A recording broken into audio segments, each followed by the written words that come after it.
These are the loudest and highest performing intakes for your BMW M2, M3, or M4. So these intakes, while they are under the hood, there is some ducting that runs to the front. The thing is, while it's ducted to the front, it can still suck in hot air from the engine from the surrounding areas. Nothing is going to compare to our front mount intakes, but the air filters directly in the grill. The old intakes we used to sell were made out of aluminum, multi-piece. Seems like the silicone ones are louder. So performance-wise, you're gonna have the exact same power gains, but you have way more noise. So to start taking apart this car, pretty simple. The whole process, I think, should take about an hour. This little clip has to come out, don't lose it. 50% of the cars here still have this. The rest they're gone off. I'm gonna show you guys one side. If you guys can't figure out the car's pretty symmetrical, it's on you. These are a quarter turn to loosen. Luckily someone already did that for me, I guess, because it's falling out. But to tighten it, to quarter turn to tighten. There's arrows on the top that should line up when it's tight. We're gonna blast all these bolts. There's about 8 of these.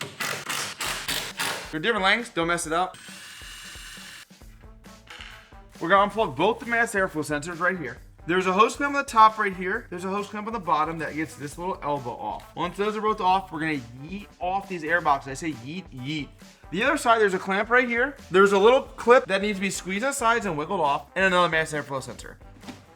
So they're kind of really important, guys. This turbo inlet and this turbo inlet are sealed with O-rings. It's very, very common that once you do this and start wiggling this pipe, this O-ring leaks. You install intakes, check it until it pops on. You can start without it, but every stock car, even at 60 to 40,000 miles, has chicken fly on, needs O-rings. Do you see it now? This goes on the outside of this. When you get them off, typically, they're dry, they're brittle, and they crack. They don't seal anymore. Grills have to come off because our air filters are going in the grill area. The easiest way to do that is by ripping this thing off. We're gonna have all these bumper bolts, which are either a T25, T27. Take note, when you take the screws out, take them out straight, make sure they're complete, don't wiggle it, because they'll line up the bumper after, it's gonna make it way easier if you don't mess with the bolt holes. Depending how skinny your arms are, the bumper gets a little bit of play. Shove your arm in, and then I'm gonna release the clips, and I apply pressure outwards a little bit with my other hand to hold the clips released. Now the grills are off, there's ducts from the factory. There's a little pull tab, and then the whole grate pops forwards.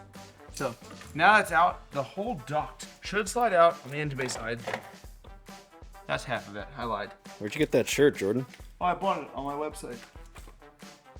That's the duct from this side. Some people flex that there's no trimming required with their intakes. I am not that guy. You have to trim to fit my intakes because these are the biggest intakes you can fit on this car. I'd rather trim a $20 piece of plastic than put smaller tubing on, make it quieter, and not perform as good. 3-inch ID, 3.5-inch inlet filter. It's the biggest you can fit in my opinion. Now I have to cut this guy's car. Only thing about cutting is that from the factory there's these rectangular holes. We're gonna make them squares. We're gonna take these OEM plastic holes, go as forward as far as possible till the rubber part on both sides and straight up. I use this guy or a hot blade, like a soldering iron hot blade. There's really nothing you can damage behind it. On the driver's side, there's a sensor. There's wire somewhere back there. I've never hit them. I don't worry that much, so it'll be all right. This is my Drift F80 M3. I've owned this car for 2 years. I've drifted it all across the country. I've sort of fallen in love with it. And while I'm gonna regret this decision probably, I'm doing a giveaway on the car, and this is the car that I have chosen. Someone's gonna win this car. You can get entered on Rktunes.us. Buy a t-shirt, buy a hoodie, buy something. You'll get entered to win this fully modded F80 M3 that is also driftable if you want to. If you don't want to go drift it, you don't have to. I've driven it 12,000 miles in the time I've owned it. California, Arizona, back, no problem. So go get entered. This has to now get shoved into the engine bay side. You want soapy water. Where did I put my soapy water? I'm not scared of heights in this though. That's how you die. I hate heights, bro. This one pipe is the one that goes right here. Not one. Every time I do intakes, I'm like, nah, I can get it through without the soapy water. And then I struggle.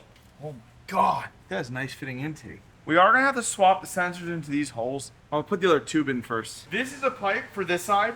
Hope you figured that one out. Maybe I've just done this like 40 times. Woo.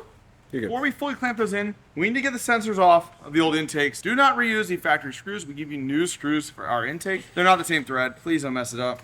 You really should put the mass airflow sensor in outside of the car so you don't lose any of these screws. I'm not saying I lost any screws. We give you guys these little bunks. These little bunks clip into this factory airline you took off before. They're really nice. I'm very proud of these. But they go on here. Hose clamp goes over, and then it just clips right in really nicely. The MAF clips right in really nicely. Clip the O in. This joiner has to connect this to this. On that side, our silicone slips right over the OEM plastic with just a clamp. But to fit this, I warm it up with a heat gun or hair dryer. You're gonna wanna put a clamp on this pipe before you lower it down. I'll leave it there for now. Slam that there. Get this on. It's a little hard. I can't really show you, but you're gonna have to play with it. The intake will come with 2 metal joiners that go in here.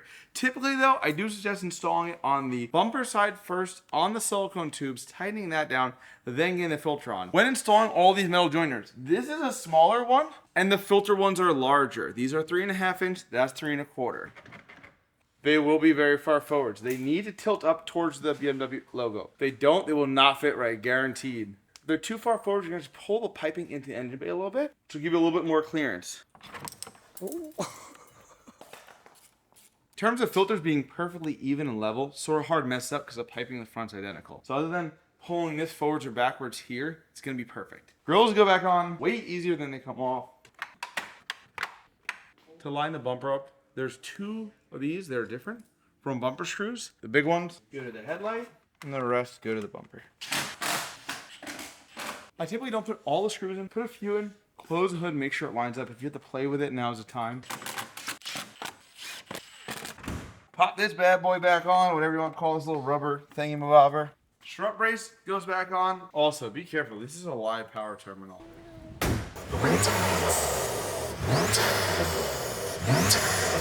You'll never have something that makes more power than this front mount intake wise on F80 M3. Also, nothing is gonna get colder air than intakes in the grill. And that's not just me talking. Data logs, dyno sheets, it all proves air temp drops. How much power is it worth? Might be nothing, might be 10, might be 20, depending on the conditions you're in.